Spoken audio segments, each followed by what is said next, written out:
ఆ యాక్టింగ్ ఏంటన్నా ఎరగదీశావు, ఇండస్ట్రీలో నిన్ను కొట్టే హీరో లేడు, 6 ఏళ్ల ఆకలి ఒక్క దెబ్బతో తీర్చేశావు, మ్యాన్ ఆఫ్ మాసెస్ అని ప్రూవ్ చేశావు.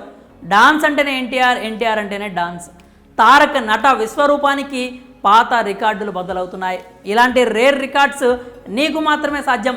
ఇవన్నీ తారక్ డైహార్డ్ ఫ్యాన్స్ నుంచి విమర్శకుల వరకు ప్రతి ఒక్కరూ చెప్తున్న మాటలు. ప్రస్తుతం దేవర థియేటర్స్లో రఫాడిస్తోంది, బాక్సాఫీస్ దగ్గర కాసుల వర్షం కురిపిస్తోంది, వసూళ్ల సునామీ సృష్టిస్తోంది.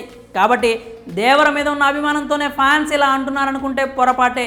గర్వంగా కాలర్ ఎగరేస్తూ ఇది తారక్కే సాధ్యం అనే మాటలు కేవలం ఒక్క దేవర గురించే కాదు, దాదాపు 10 ఏళ్ల నుంచి ఎలాంటి ఫ్లాప్ లేకుండా వరుస బ్లాక్ బస్టర్స్ ఇస్తున్న అన్ని సినిమాల కోసం. నిజమే కదా?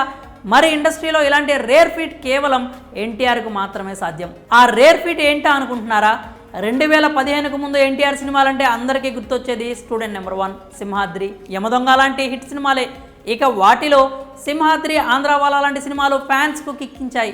ఆ తర్వాత తారక్ కూడా కాంబినేషన్ చూసుకుంటూ లేదా అప్పుడు మార్కెట్లో ప్రేక్షకులు ఎలాంటి కంటెంట్ కోరుకుంటున్నారో అని ఆలోచించి కథలను ఎంచుకునేవాడు.